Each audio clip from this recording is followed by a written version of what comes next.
Join Kids Heart family.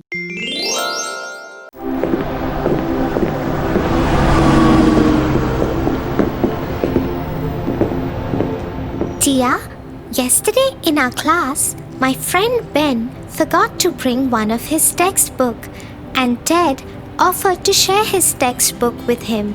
Ben promised Ted to help him in learning football after school. But after school, when Ted asked Ben to help as promised, instead of helping, Ben left for his home. That's bad. One should always stand by their promises. But Tia, today again Ben forgot his textbook, and when he asked Ted to help, Ted refused. Tofu. We should be sensitive towards every human being. You know, we should always help people around. Come, I'll tell you a story.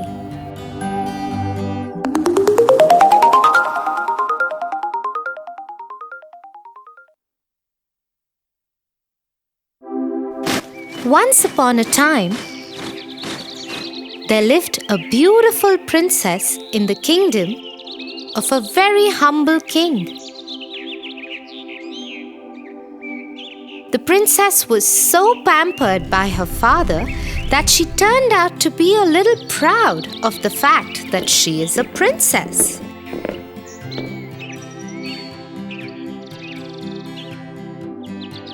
Many a times the king asked her to be more humble towards the people around her, because that's the way a princess should be.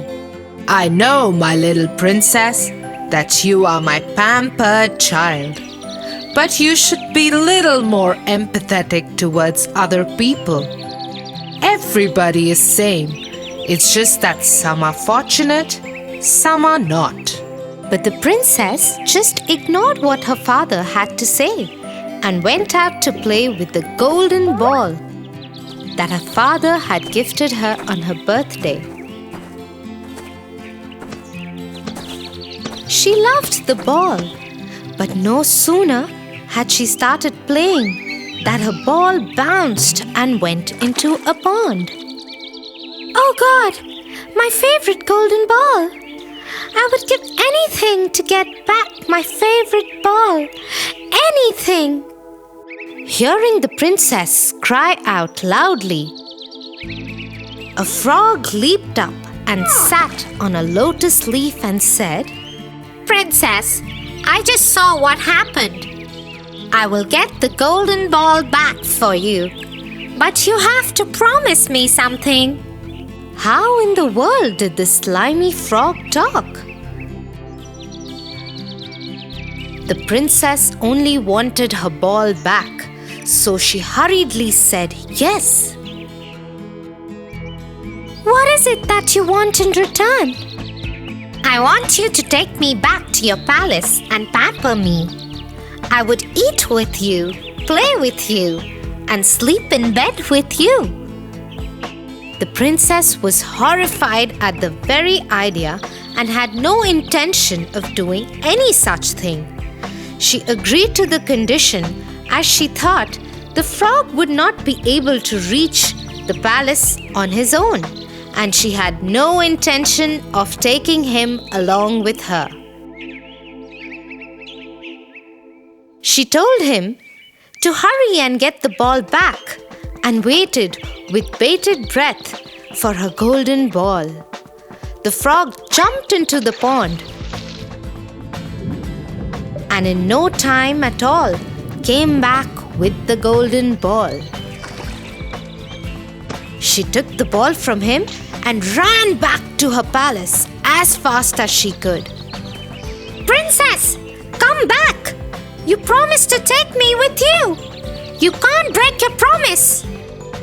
But the princess ignored to his calling and ran as fast as she could.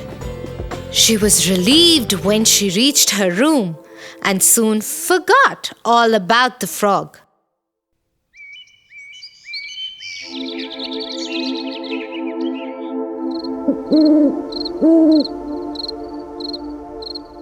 At night, while she was having dinner with her father, there was a loud knock on the door. Open the door, oh princess! It's me, the frog from the pond. You promised to keep me with you. Being a true princess, you should keep up to your promise now. Who is that, and what does he want?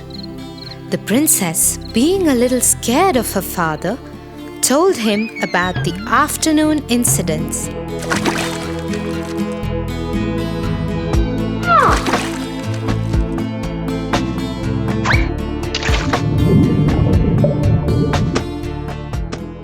And how she broke her promise. You are a true princess, my love, and you should keep up to your promise, no matter what. Feeling helpless, the princess opened the door and let the frog enter. He hopped on to the seat next to her and asked her to let him eat from her plate. The frog ate till his tummy was full. But the princess couldn't eat a single bite, thinking about the slimy frog eating from her plate. Then the frog asked her to carry him to her bedroom and let him sleep in her bed. Unwillingly, she picked him up in her hands and went upstairs. The frog jumped on her bed and snuggled cozily in her huge, soft bed.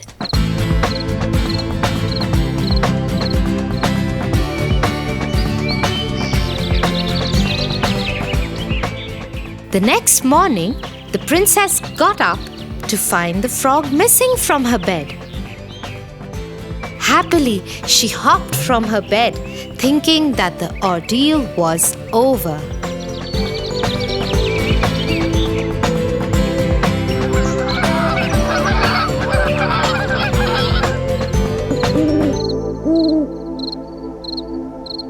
But as the night fell, the knock again happened. And again the frog ate from her plate and slept in her bed.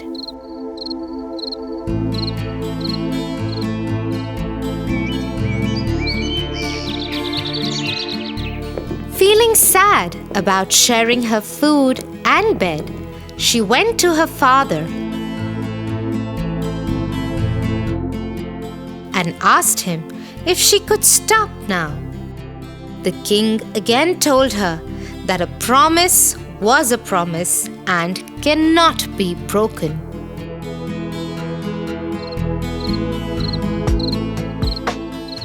It was the third night when the frog came in again to eat and sleep in her bed.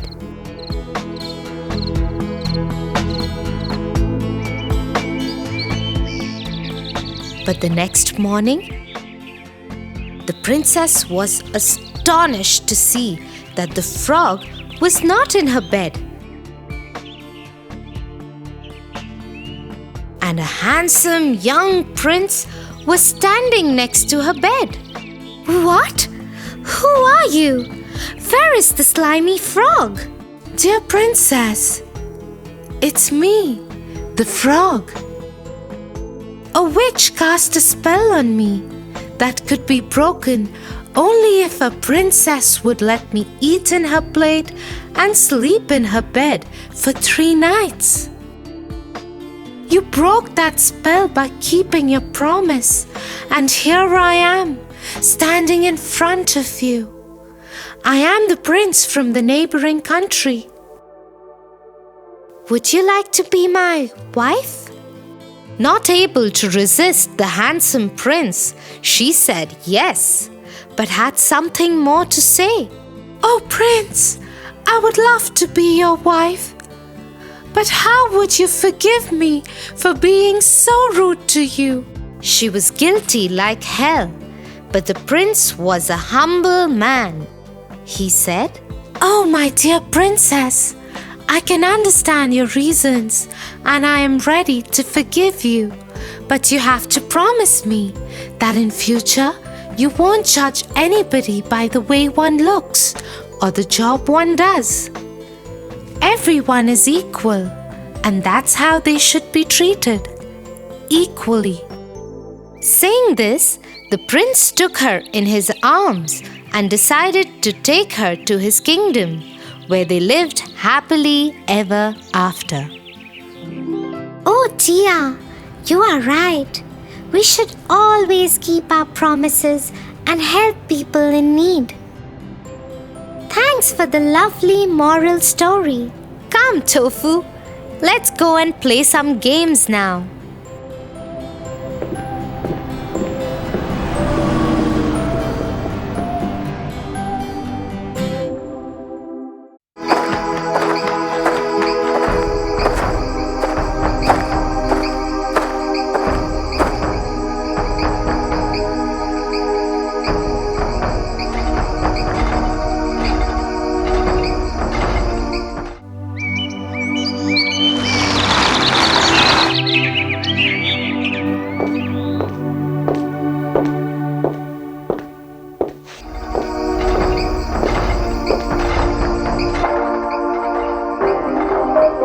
Hey Tofu, what are you up to?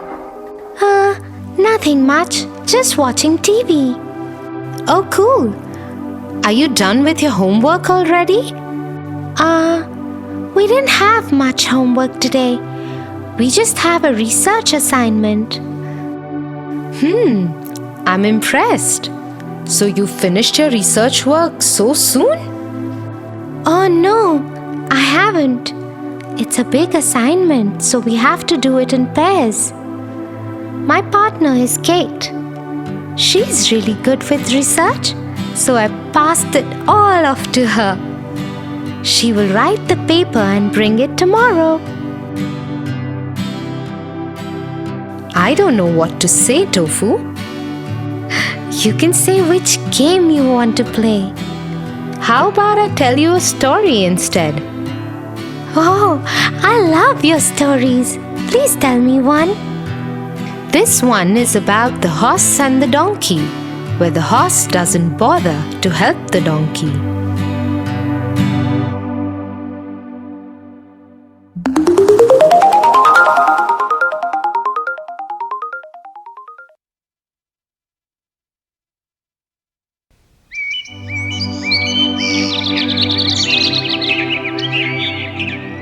Once upon a time, there was a poor washerman. All he had was a donkey and a horse.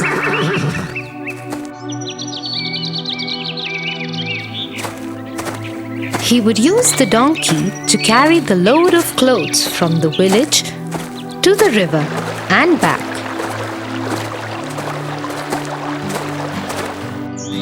While he would use the horse for himself to go wherever he needed to. The horse enjoyed an easy life, carrying only his master, while the poor donkey did all the hard work.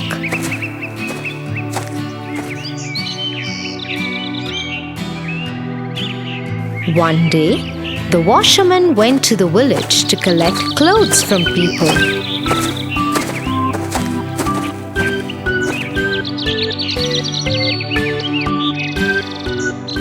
Hello? Are there any clothes you want to give for washing today? Yes, I have. Thank you.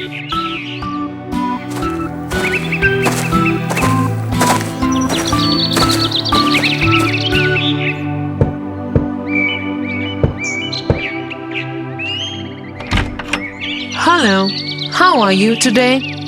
I am good, thank you. Do you have any clothes for washing? Yes, I am glad you came. We have too many guests today and excess laundry too. Don't worry, I will have them back in time. Thank you. And so the washerman went from door to door collecting clothes for washing.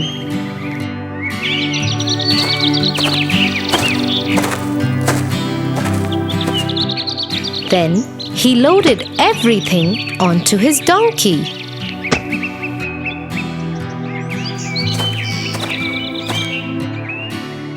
We have a big job in front of us today. We have more clothes to wash than every other day. We'll have to hurry up.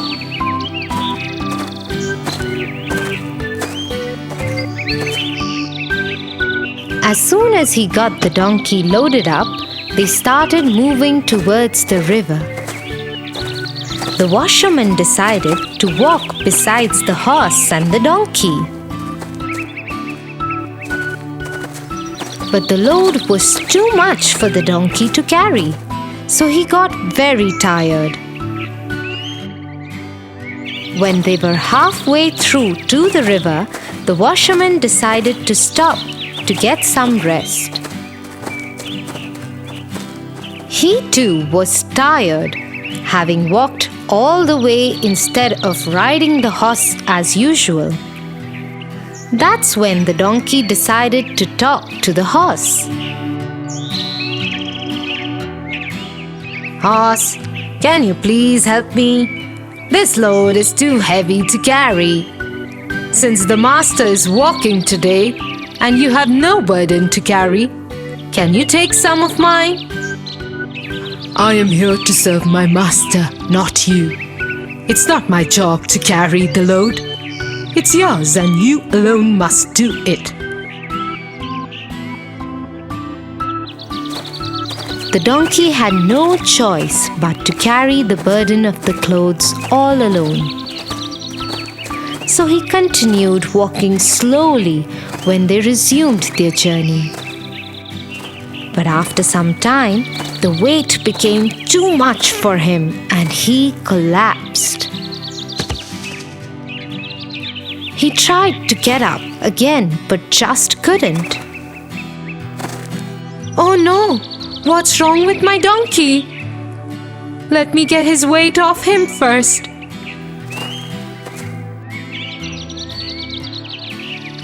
The caring washerman removed the bags and bundles of clothes from the donkey.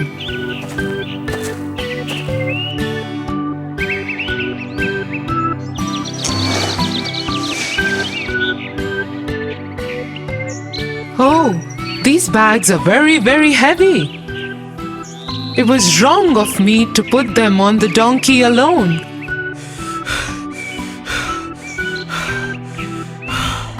Now he is very tired. He will not be able to carry this burden anymore. I will put everything on the horse. Saying so, he put all the bags and bundles on the back of the horse. Let's give the donkey some rest today.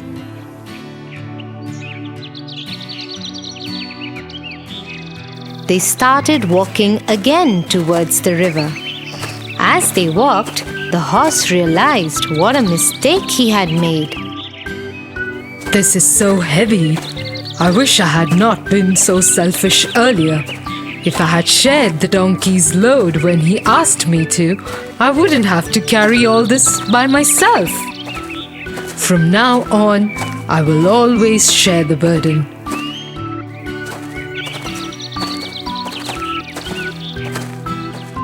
So you see, Tofu, it's always more sensible to share the burden than to not help others. Yes, I agree with you, Tia. In fact, if I help Kate out, we will be able to finish the work faster as well, and both will be free soon. That's right, Tofu. So you see, sharing the burden of work has many advantages. You must go and help Kate out.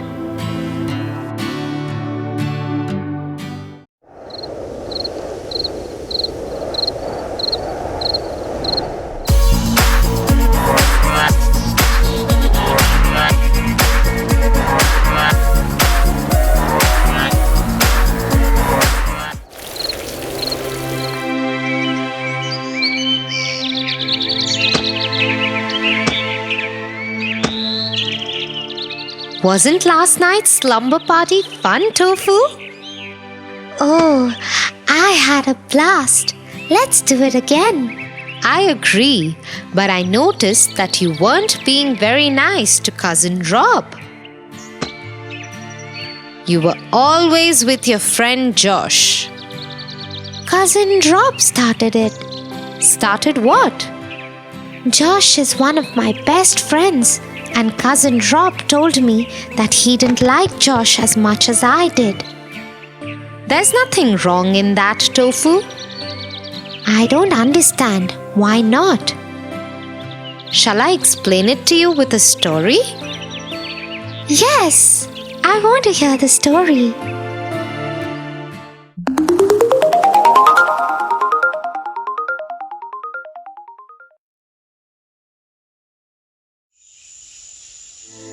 A very long time ago, there lived a mighty lion in a jungle. One day, he went to the river to drink water.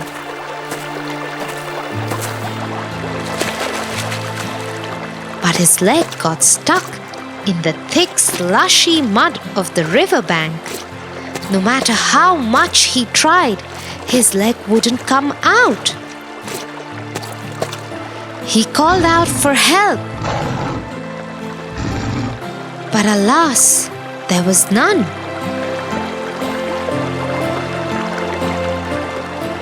And so he remained stuck in the mud.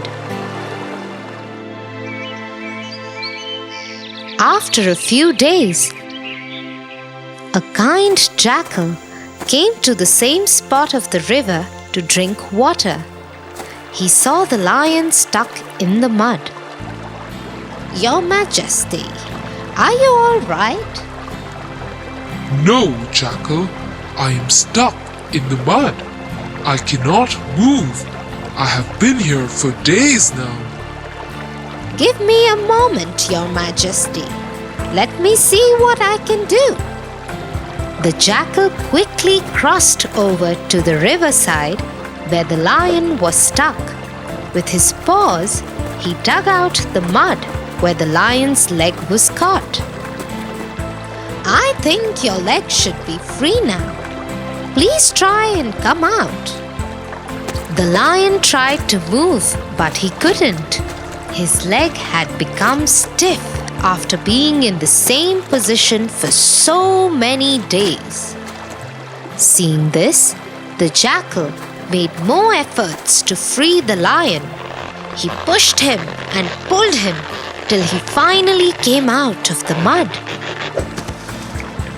The lion was very happy to be able to move freely after so many days. Thank you, kind Jackal. You have saved me. "You are welcome, Your Majesty." "Now I must get back home." Where will you go? Why don't you come and stay with me? You've saved me, and now you are my friend for life. The jackal accepted the lion's offer, and both grew their own families. But they continued to live together and hunt together. Their children would even play together. But the lioness did not like the friendship between the jackal and the lion. And she conveyed the same to the lady jackal.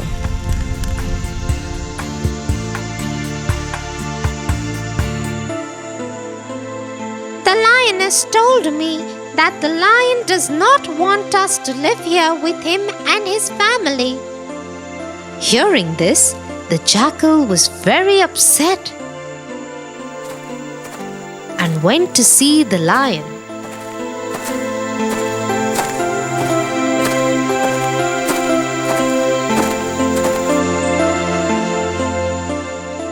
"I thought we were friends, But if you did not want my family and me to live here with you, you should have told me so.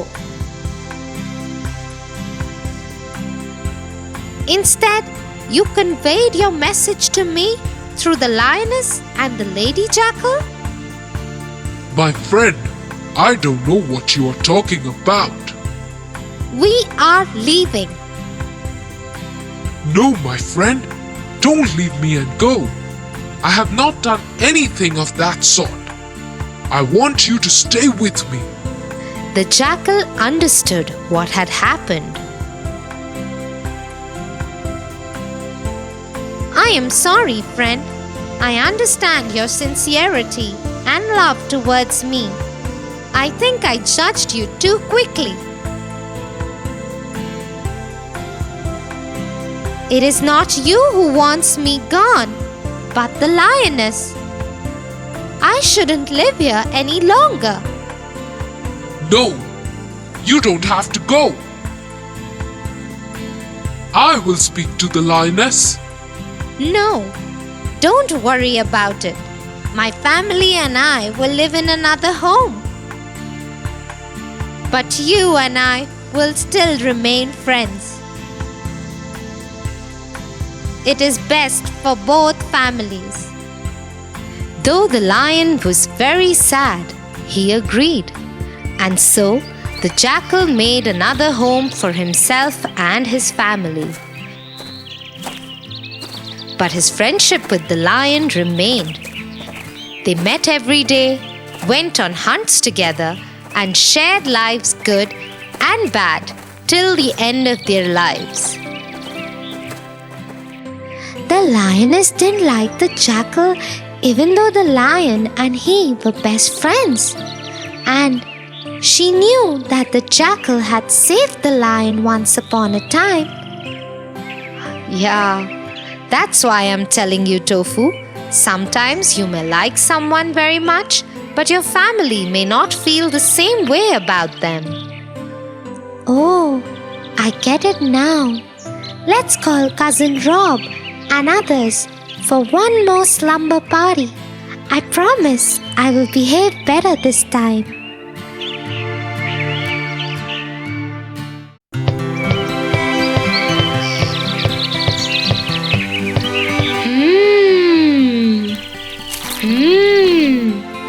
These cookies are so yum. I can eat them forever. Tofu, have you ever imagined what if these cookies become alive? Alive? This reminds me of a story. The Gingerbread Man. Long ago, there lived an old couple.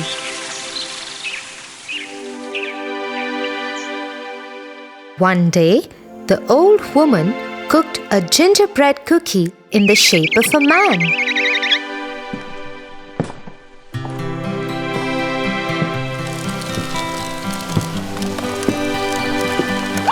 As soon as the gingerbread man was cooked,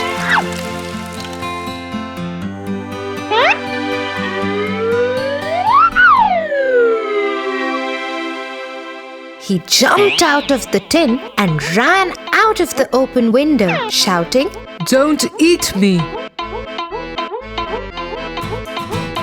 He ran away as fast as he could. The old couple tried to chase the gingerbread man, but he was too fast for them. Soon, a hungry pig saw the gingerbread man and said, Stop! I would like to eat you. He too joined the chase. The gingerbread man was too fast and said, You can't catch me. I am the gingerbread man.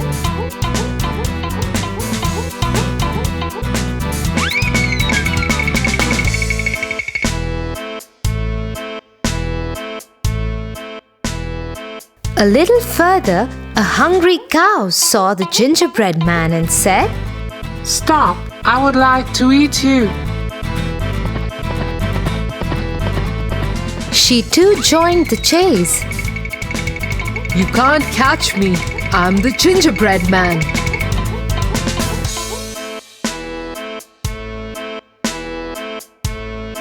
Next, he met a horse. The horse too joined the chase. Finally, the Gingerbread Man came to a river and stopped, as the river could make him soggy. A clever fox came by and wanted to eat him up. But he pretended to be nice and offered help to the Gingerbread Man. He asked the Gingerbread Man to climb on his head so that he could take him across the river. The Gingerbread Man was so scared of water that he agreed.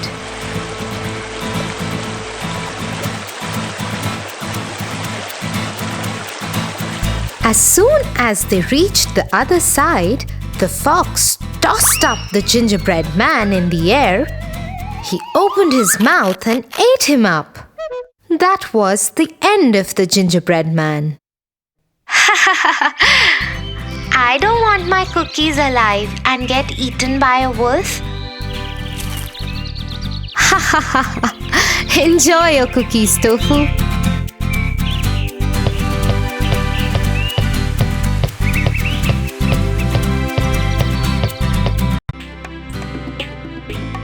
For your favorite rhymes, stories, and more, join Kids Hut family. Subscribe here.